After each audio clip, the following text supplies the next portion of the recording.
The Adventure of the Red Circle. Well, Mrs. Warren, I cannot see that you have any particular cause for uneasiness, nor do I understand why I, whose time is of some value, should interfere in the matter. I really have other things to engage me. So spoke Sherlock Holmes, and turned back to the great scrapbook in which he was arranging and indexing some of his recent material. But the landlady had some pertinacity, and also some cunning about her sex, and she held her ground firmly. "You arranged an affair of a lodger for mine last year," said she, "Mr. Fairdale Hobbs." "Ah, yes, a simple matter." "But he would never stop talking about it. Your kindness, sir, and the way in which you brought light to his darkness. I remembered his words when I was in doubt and darkness myself. I know you could if only you would." Holmes was accessible upon the side of flattery, and also, to do him justice, upon the side of kindness. The two forces made him lay down his gumbush with a sigh of resignation, and push back his chair. "Well, well, Mrs. Warren, let us hear about it, then. You don't object to tobacco, I take it. Thank you, Watson. The matches. You're uneasy, as I understand, because your new lodger remains in his rooms, and you cannot see him. I bless you, Miss Warren. If I were your lodger, you often would not see me for weeks on end." "No doubt, sir, but this is different. It frightens me, Mr. Holmes. I can't sleep for fright. I hear his quick step moving here and there early morning from late night, and I never catch so much as a glimpse of him. It's more than I can stand. My husband is as nervous over it as I am, but he is out at work all day, while I get no rest from it. What is he hiding for? What has he done? Except for the girl, I am all alone in the house with him, and it's more than my nerves can stand." Holmes leaned forward and laid his long, thin fingers upon the woman's shoulder. He had an almost hypnotic power of soothing when he wished it. The scared look faded from her eyes, and her agitated features smoothed into their usual commonplace. She sat down in the chair which he had indicated. "If I take it up, I must understand every detail," said he. "Take time to consider. The smallest point may be of the most essential. You may say that the man came 10 days ago and paid you for a fortnight's board and lodging." "He asked my terms, sir. I said 50 shillings a week. There's a small sitting room and a bedroom, and all incomplete on the top of the house." "Well?" "He said, 'I'll pay you £5 a week if I can have it on my own terms.' I'm a poor woman, sir, and Mr. Warren earns little, and the money meant so much to me.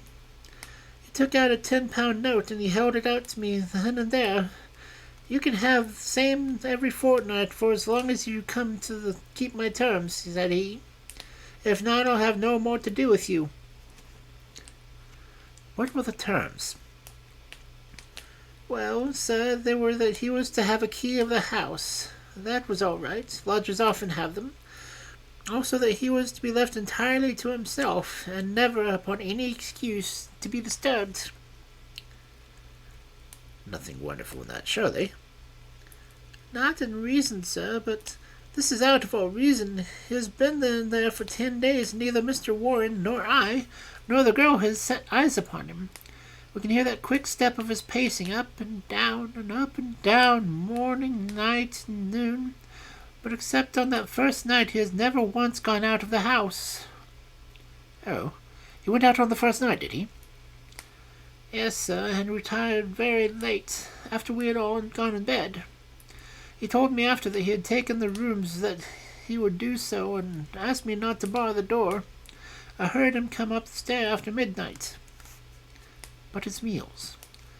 "It's the very particular direction that we should always, when he rang, leave his meal upon the chair outside his door. Then he rings again, and when he has finished, we take it down from the same chair. If he wants anything else, he prints it on a slip of paper and leaves it." "Prints it?" "Yes, sir, prints and pencil. Just the word, nothing more. Here's one I brought to show you. Soap. Here's another. Match. This is the one he left the other morning. Daily Gazette. I leave the paper with his breakfast every morning. Dear me, Watson, said Holmes, staring with great curiosity at the slips of foolscap which the landlady had handed him. This is certainly a little unusual. Seclusion I can understand, but why print? Printing is a clumsy process. Why not write? What would you suggest, Watson? That he has desired to conceal his handwriting. But why? What can it matter to him that his landlady should have a word of his writing? Still, it may be as you say. Then, again, why such laconic messages? I cannot imagine. It opens a pleasing field for intellectual speculation. The words are written with a broad-pointed, violet-tinted pencil of not unusual pattern. You'll observe that the paper is torn away at the side after his printing is done, so that the word S of the soap is partly gone. Suggestive, Watson, is it not? Of caution. Exactly. There is evidently some mark, some thumbprint, something which might give a clue to the person's identity. Now, Mrs. Warren, you say that the man is of middle size, dark and bearded. What age would he be? Youngish, sir, not over 30. Well, can you give me any further indications? He spoke good English, sir, and yet I thought he was a foreigner by his accent. And he was well dressed. Very smartly dressed, sir. Quite the gentleman. Dark clothes, nothing you would note. He gave no name. No, sir. And he has no letters or callers. None. But surely the girl entered his room in the morning. No, sir. He looks after himself entirely. Dear me, that is certainly remarkable. What about his luggage? He had one big brown bag with him. Nothing else. Well, we don't seem to have much material to help us. Do you say nothing has come out of the room? Absolutely nothing. The landlady drew an envelope from her bag. From it she took 2 burnt matches and a cigarette end upon the table. These were on his tray this morning. I brought them because I had heard that you can read great things out of small ones. Holmes shrugged his shoulders. There's nothing here, said he. The matches have, of course, been used to light cigarettes. That is obvious from the shortness of the burnt end. Half the match is consumed by lighting a pipe or cigar. Dear me. The cigarette stub is certainly remarkable. The gentleman was bearded and mustached, you say? Yes, sir. I don't understand that. I should say that only a clean-shaven man could have smoked this. Why, Watson, even your modest mustache would have been singed. Older, I suggested. No, the end is matted. I suppose there could be not 2 people in your rooms, Mrs. Warren? No, sir. He eats so little that I often wonder if he can keep it himself. Well, I must think we wait a little bit more detail. After all, you have nothing to complain of. You have received your rent, and he is not a troublesome lodger. He is certainly an unusual one. He pays you well, and if he chooses to lie concealed, it is no direct business of yours. We have no excuse for the intrusion upon his privacy until we have some reason to think that there is a guilty reason for it. I've taken up the matter, and I won't lose sight of it. Report to me if anything fresh occurs, and rely upon my assistance if it should be needed. There's certainly some points of interest in this case, Watson, he remarked as when the landlady left us. It may, of course, be trivial, individual eccentricity, or it may be very much deeper than appears on the surface. First thing that strikes me as obvious possibility is that the person is now in the rooms may be entirely different from the one who engaged them. Why should you think so?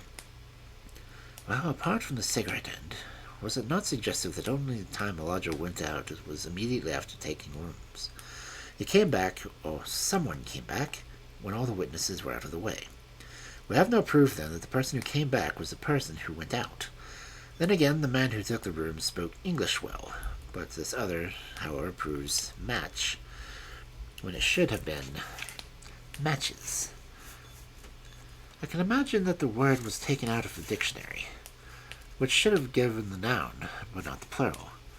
The laconic style may be to conceal the absence of knowledge of English. Yes, Watson, there's a good reason to suspect that there has been a substitution of lodgers. But to what possible end? Ah, there lies our problem. There is one rather obvious line of investigation.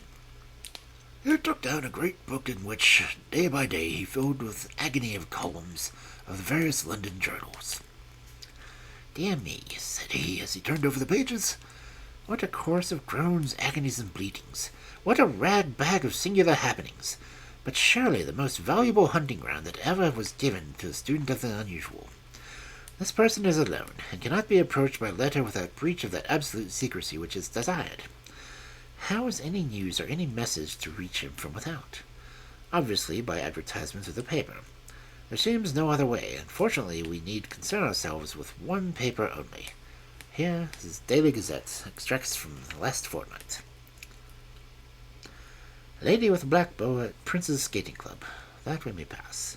Surely Jimmy will not break his mother's heart. That appears to be irrelevant.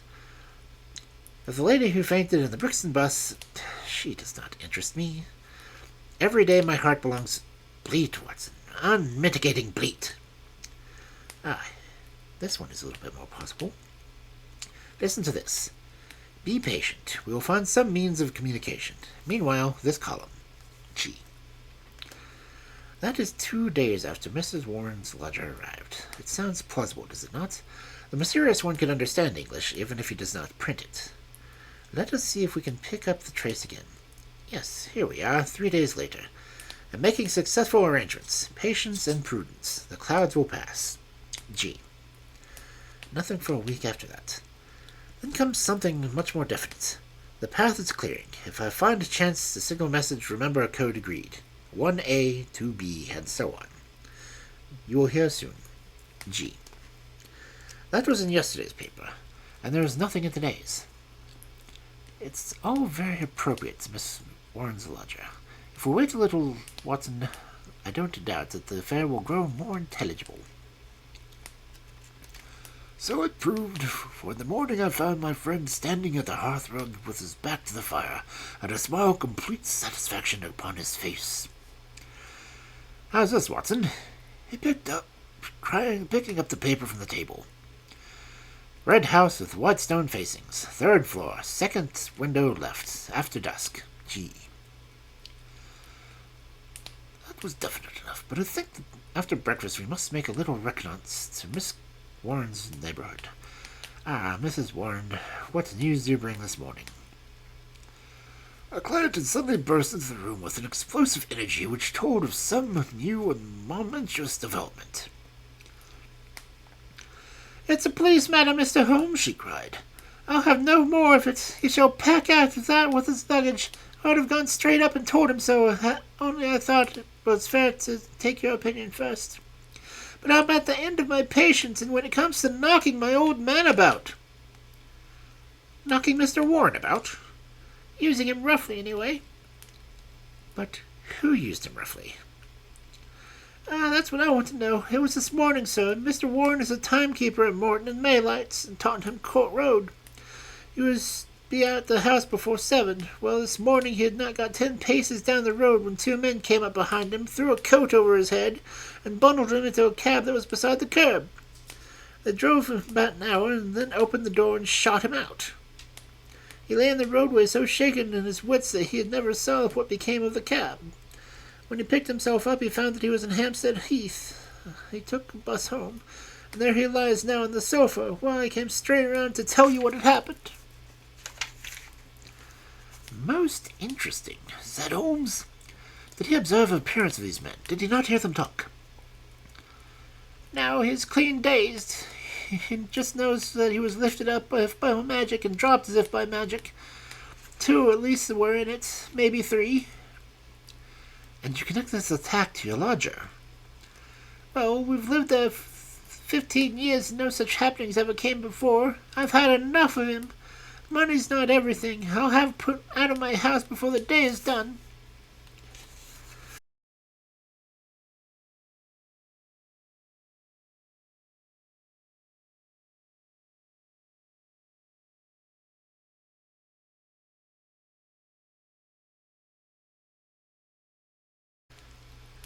At 12:30, we found ourselves on the steps of Mrs. Warren's house, a high, thin, yellow brick edifice of Great Ormond Street, a narrow thoroughfare at the northeast side of British Museum.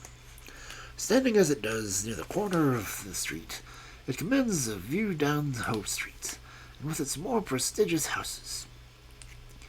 Holmes pointed with a chuckle a row of residential flats which projected so that they could not fail to catch the eye. "See, Watson," said he, "high red house with stone facings. There is the original station at night.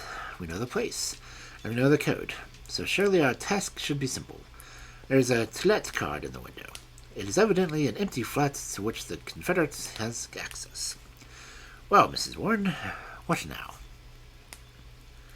I have it all ready for you. If you both come up and leave your boots below the landing, I'll put you there now. It was an excellent hiding place which she had arranged.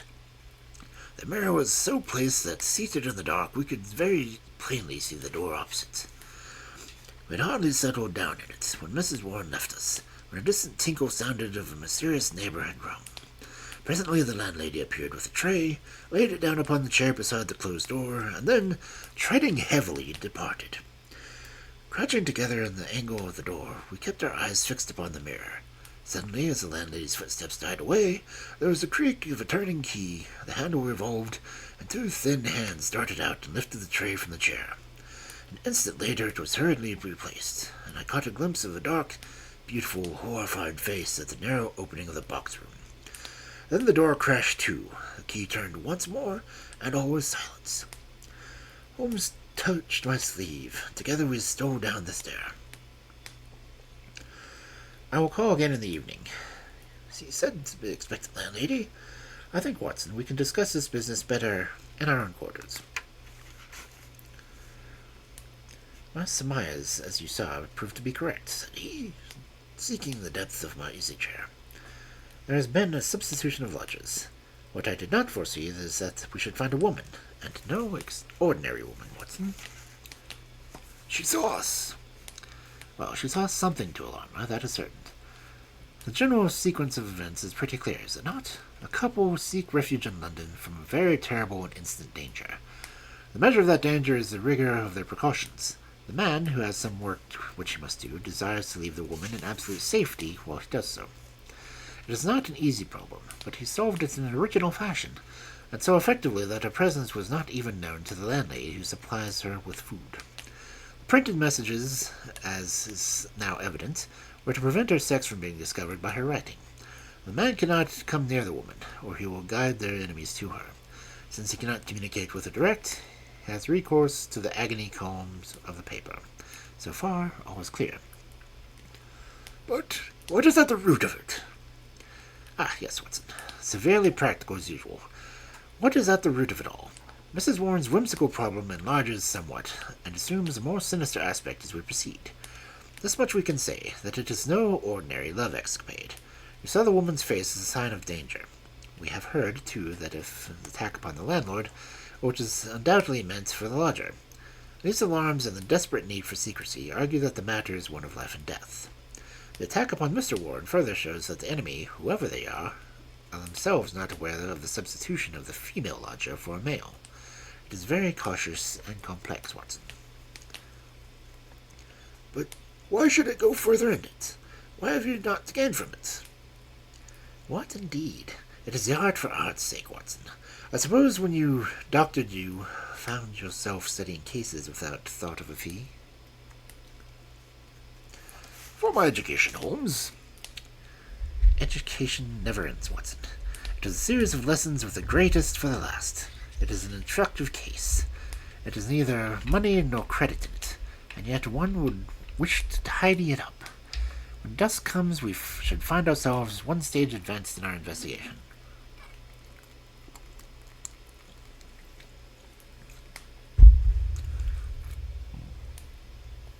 When we returned to Mrs. Warren's rooms, the gloom of London winter evening had thickened upon the grey curtain. A dead monotone of colour, broken only by the sharp yellow squares of the windows of the blurred halos of the gas lamps. As we peered from the darkened sitting room of the lodging house, one more dim light glimmered high up through the obscurity. "Someone is moving in that room," said Holmes in a whisper, his gaunt and eager face thrust forward to the window pane. "Yes, I can see a shadow. There he is again. He has a candle in his hand. Now he is peering across. He wants to be sure that she is on the lookout. Now he begins to flash. Take the message, Watson, so that we may check each other. Single flash, that is A, surely. Now then, how many did it make? 20? So did I. That should mean T. A-T. That's intelligible enough. Another T. Surely this is the beginning of a second word. Now then, tenant. Dead stop. That can be all. Watson, attention. It makes no sense. Nor is it any better than at 10 TA, unless TA are a person's initials. There it goes again. What's that? A-T-T-E. Why, it's the same message over again. Curious, Watson. Very curious. Now he is off once more. A-T. Why is he repeating it the third time? Attend 3 times. How often will he repeat it? No, that seems to be the finish. He has withdrawn from the window. What can you make of it, Mr. Watson? Cipher message, Holmes. My companion gave a sudden chuckle of comprehension. It's not a very obscure cipher, Watson, said he. Why, of course, it's Italian. The A's were meant to be addressed to a woman. Beware, beware, beware. How's that, Watson? I believe you've hit it. No doubt of it. It is a very urgent message. Thrice repeated to make it more so.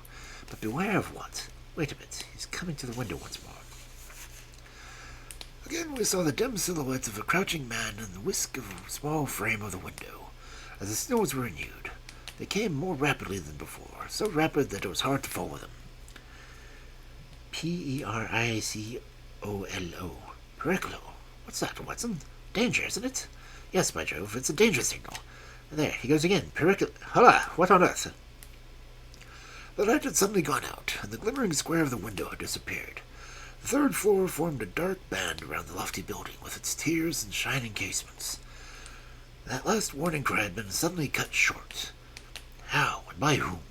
The same thought occurred on the instant to us both. Holmes sprang up from where he was crouched in the window. "This is serious, Watson," he cried. "There's some devilry going forward. Why should such a message stop in such a way? I should put Scotland Yard in touch with this business, and yet it is too pressing for us to leave." "Shall I go for the police?" "We must define the situation more clearly. It may be some bear of more innocent interpretation. Come, Watson, let us go ourselves across and see what we can make of it."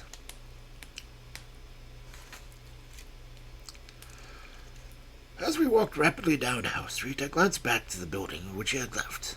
There, dimly outlined at the top of the window, I could see the shadow of a head, a woman's head, gazing intensely, rigidly into the night, waiting with breathless suspense for the renewal of the interrupted message.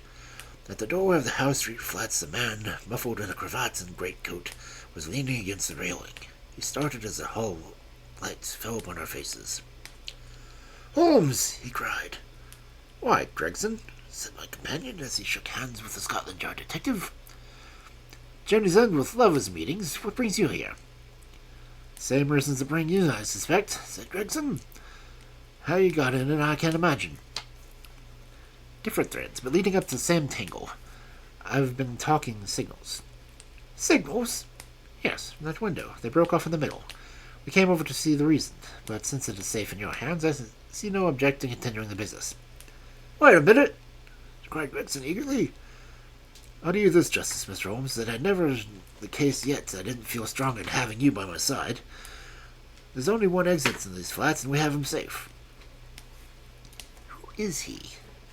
Well, we scrolled over you once, Mr. Holmes. You must give us this time." He struck his stick sharply upon the ground, on which a cabman, his whip in his hand, sauntered over from a four-wheeler, which stood on the far side of the street. "May I introduce you to Mr. Sherlock Holmes," said he to the cabman. "This is Mr. Leviton, Pinkerton's American agency." The hair of the Long Island Cave mystery, said Holmes. Sir, I'm pleased to meet you. The American, a quiet, businesslike young man with his clean-shaven, hatchet face, flushed up at the words of commendation. I'm on the trail of my life now, Mr. Holmes, said he. If you can get a Gregoriano. What? Gregoriano of the Red Circle? Oh, he has European fame, has he? Well, we've learned all about him in America. We know he's at the bottom of 50 murders, and yet we have nothing positive to take him in on. I tracked him over from New York, and we've been close on him for a week in London, waiting for some excuses to get my hand on his collar. Mr. Gregson and I ran ground at this big and tenement house. There's only one door, so he can't slip us. There's 3 folk come out since we went in, but I'll swear he wasn't one of them. Mr. Holmes talks of a signal, said Gregson. I expect, as usual, he knows a good deal that we don't. With a few clear words, Holmes explained the situation as it had appeared to us. The American struck his hands together with vexation. He's on to us, he cried. Why do you think so? Well, it figures out that way, does not? Here he is, sending out messages to an accomplice. There are several of his gang in London, and suddenly, just by our own account, he was telling them there was danger, so he showed off. What could he mean to accept that from the window he had suddenly caught either side of us in the road, or in some way he understood how close the danger was to us, and that he must act right away if he is to avoid it? What do you suggest, Mr. Holmes? That we go up at once and see for ourselves. But we have no warrant for his arrest. He is in unoccupied premises under suspicious circumstances, said Gregson. That's good enough for the moment. When we have him in the heels, we can see if New York can't help him keep us. I'll take responsibility for arresting him now. Our official detectives may blunder in the matter of intelligence, but never in that of courage. Gregson climbed the stairs to arrest the desperate murderer, with the same absolutely quiet and businesslike bearing which he had when he would have ascended the official staircase at Scotland Yard. The Pinkerton man was tried to push past him, but Gregson had firmly elbowed him back. London dangers were the privilege of the London force. The door on the left-handed flat upon the 3rd landing was standing ajar. Gregson pushed it open. Within, all was absolute silence and darkness. I struck a match and lit the detective's lantern. As I did so, there was a flicker steadied into a flame. We gave a small gasp of surprise. On the deal boards for copper of the floor was an outline of fresh track of blood. The red steps pointed towards us and led away into an inner room, the door of which was closed. Gregson flung it open and held his light full ablaze in front of him, whilst we all peered eagerly over his shoulders. In the middle of the floor was empty room was huddled a man of enormous figure. His clean-shaven, swarthy face, grotesquely horrible in his contortion, and his head encircled by a ghastly crimson halo of blood, lying on the broad, wet circle upon the white woodwork. His knees were drawn up, his hand thrown down in agony, and from the center of his broad, brown, upturned throat there projected a white haft of a knife, driven blade-deep into his body. Giant as he was, the man must have been like a pole-axed ox before that terrible blow. Beside his right hand was a formidable, horn-handled, two-edged dagger lay upon the floor, and near it a black kid glove. "By George, it's Black Gregoriano himself!" cried the American detective. "Someone's got ahead of us this time." "There's a candle in the window, Mr. Holmes," said Gregson. "Why, whatever are you doing?" Holmes had stepped across and had lit the candle and was passing it backwards and forwards across the open panes. Then he peered into the darkness, blew the candle out, and threw it on the floor. "I rather think that will be helpful," said he. He came over and stood in a deep thought while the 2 professionals were examining the body. "You say that 3 people came out of the flat while you were waiting downstairs, and he, at last... Did you observe them closely?" "Yeah, I did." "Was there a fellow about 30, black-bearded, dark, and middle-sized?" "Yes, he was the last to pass me." "That is your man, I fancy. I'll give you his description, and we will have an excellent outline of his footmark. That should be enough for you." "Not Mr. Holmes among the millions of London?" Perhaps not. That is why I thought it best to summon this lady to your aid. We all turned around at the words, and there, framed in the doorway, was a tall and beautiful woman, the mysterious lodger of Bloomsbury. Slowly she advanced, her pale face drawn with a frightful apprehension, her eyes fixed and staring, her terrified gaze riveting upon the dark figure of the floor. You've killed him, she muttered. Oh, Dios mío, you have killed him. Then I heard a sudden sharp intake of her breath. She sprang into the air with a cry of joy. Round and round the room she danced, her hands clapping, her dark eyes gleaming with delighted wonder, and 1,000 pretty Italian exclamations pouring from her lips. It was terrible, amazing to see such a woman so convulsed with joy at the sight. Suddenly she stopped and gazed at us all with a questioning stare. But you're police, are you not? You have killed Giuseppe Gorgano, is it not so? We are police, madam. She leapt into the shadows of the room. But then, where's Gennaro? She asked. Where's my husband, Gerano Luca? I'm Emily Luca. We're both from New York. Where's Gennaro? He called me at this moment to this window. I ran with all my speed. It was I who called. You? How could you call? Your cipher was not difficult, madam. Your presence here was desirable. I knew that I had only one flash, Veni, and you would surely come. The beautiful woman looked in awe at my companion. I do not understand how you know these things, said she. Giuseppe Gorgano, how is he? She paused, and then suddenly her face lit up with pride and delight. Now I see it. My Gennaro, my splendid, beautiful Gennaro, who was guarding me safe from all harm. He did it with his own strong hand. He killed the monster. Oh, Gennaro, how wonderful you are. What woman could ever be worthy of such a man? Well, Miss Luca, said the prosaic Gregson, laying his hand upon the lady's sleeve with as little sentiment as if she were a Notting Hill hooligan. I'm not very clear yet who you are or what you are, but you've said enough to make it very clear that we shall want you at the yard. One moment, Gregson, said Holmes. I rather fancy that this lady may be anxious to give us information as we can get it. You understand, madam, that your husband will be arrested and tried for death of the man who lies before us. What you say may be used in evidence, but if you think that he has acted for motives which are not criminal, and which he would wish to have known, you cannot serve him better than by telling us the whole story. Now that Gregorio is dead, we fear nothing, said the lady. He was a devil, a monster, and there could be no judge in the world who would punish my husband for having killed him. In that case, said Holmes, my suggestion is that we lock this door, leave things as we found them, and go with this lady to her room, and form our opinion after we have heard what is to be said about it. Half an hour later, we were all seated, all four, in a small sitting room of Signora Luca, listening of her remarkable narrative of those sinister events, the ending of which we had chanced to witness. She spoke in rapid and fluent, but very unconventional English, which, for the sake of clearness, I will make grammatical. I was born in Postilopilo, near Naples, she said. And there was the daughter of Augusto Borelli, who was a chief lawyer and once the deputy of the part. Geronimo was in my father's employment, and I came to love him, as any woman must. He had neither money nor position, nothing but his beauty and strength and energy, so my father forbade him the match. We fled together, were married and buried, and I sold my jewels to gain the money in which would take us to America.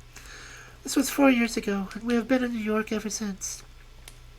Fortune was very good to us at first. Gennaro was able to make do in the stallion service of a gentleman.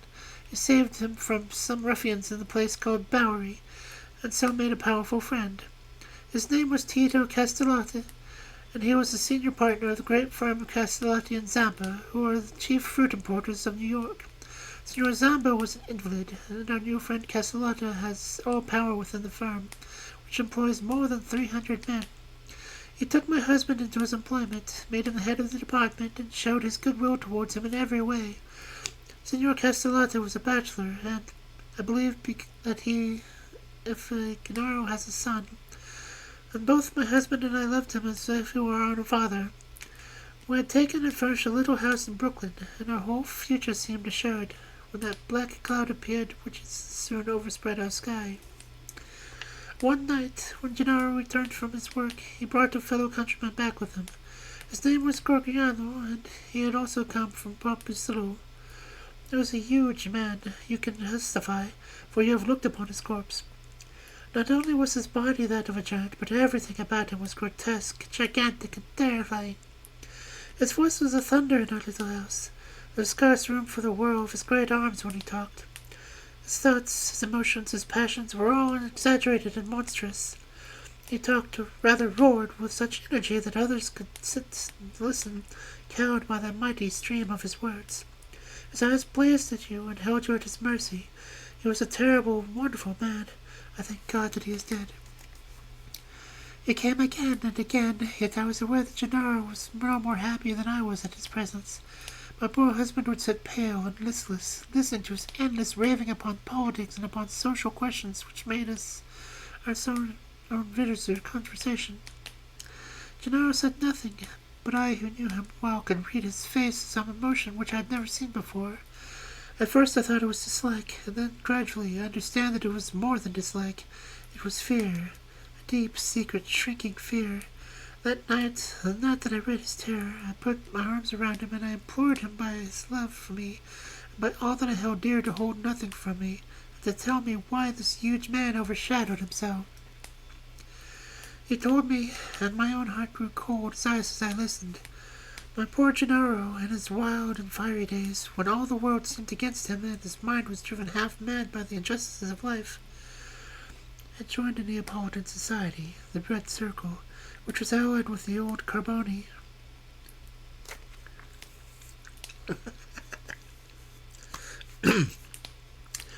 The oaths and secrets of this brotherhood were frightful, and once within its rule no escape was possible.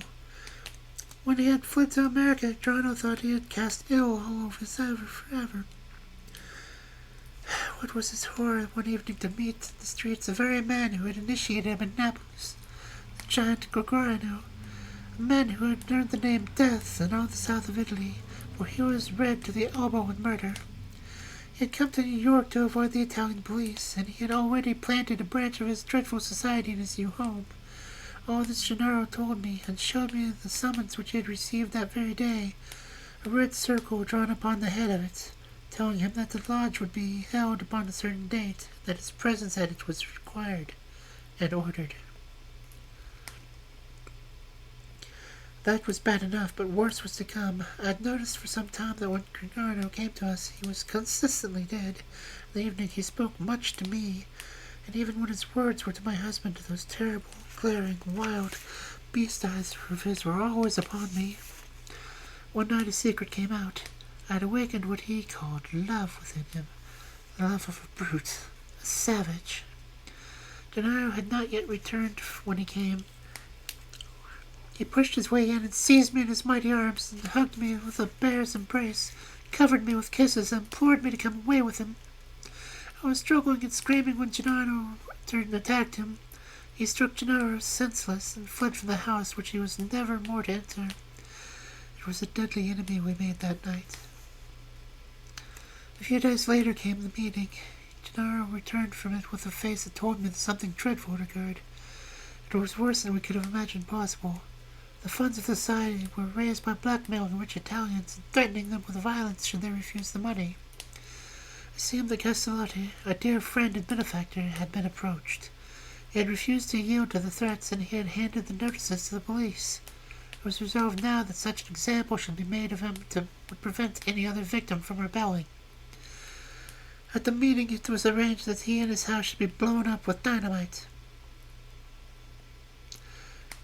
There was a drawing of lots as to who should carry out the deed. Gennaro saw our enemy's cruel face smiling and dipped his hand into the bag. No doubt it had been prearranged in some fashion, for it was a fatal disc with a red circle upon it, the mandate for the murder, which lay upon his palm. He was to kill his best friend, or he was to expose himself and me to the vengeance of his comrades. It was part of their fiendish system to punish those whom they feared or hated by injuring not only their persons, but those whom they loved, and it was the knowledge of this which hung a terror over my poor Gennaro's fare, and drove him nearly crazy with apprehension. All that night we sat together, our arms around each other, each strengthening each other from the troubles that lay before us. The very next evening we had been fixed in our attempt. By midday my husband and I were on our way to London, but not before he had given our benefactor full warning of his danger, and had also left such information with the police as would safeguard our life for the future. The rest, gentlemen, you know for yourselves. We were sure that our enemies would be behind us like in our own shadows. Gorgiano and his private reasons for vengeance, but in any case we knew how ruthless, cunning, and untiring he would be. Both Italy and America are full of stories of his dreadful powers. If ever they were exerted, it would be now. My darling made use of a few clear days from which our star had given us in arranging a refuge for me in such a fashion that no possible danger could reach me. For his own part, he wished to be free, that he might communicate both with the American and with the Italian police. I do not myself know where he lived, or how. Then I learned that it was through the columns of the paper. But once, as I looked through my window, I saw two Italians watching the house, and understood that some way Guarani had found us in the pink. Finally, Gennaro told me through the paper that he would signal me from a certain window, but that when the signals came there would be nothing but warnings, which were suddenly interrupted. It was very clear to me now that he knew Gorgiano was close upon him, and that, thank God, he was ready for him when he came. And now, gentlemen, I would ask you judge whether we have anything to fear from the law, or whether any judge on earth would condemn my Gennaro for what he has done. Well, Mr. Gregson, said the American, looking across the official, I don't know what your British point of view might be, but I guess that in New York this lady's husband will receive a pretty good vote of thanks. She'll still have to come with me and see the chief, Gregson answered. If she says what is corroborated, I don't think she and her husband have much to fear. But what I can't make head or tails of, Mr. Holmes, is how on earth you got yourself mixed up in the matter. Education, Gregson, education. Still seeking knowledge at the old university. Well, Watson, you have one more specimen of the tragic and grotesque to add to your collection. By the way, it is not yet 8 o'clock, and the wagon tonight to the Convent Garden. If we hurry, we might be in time for the second act.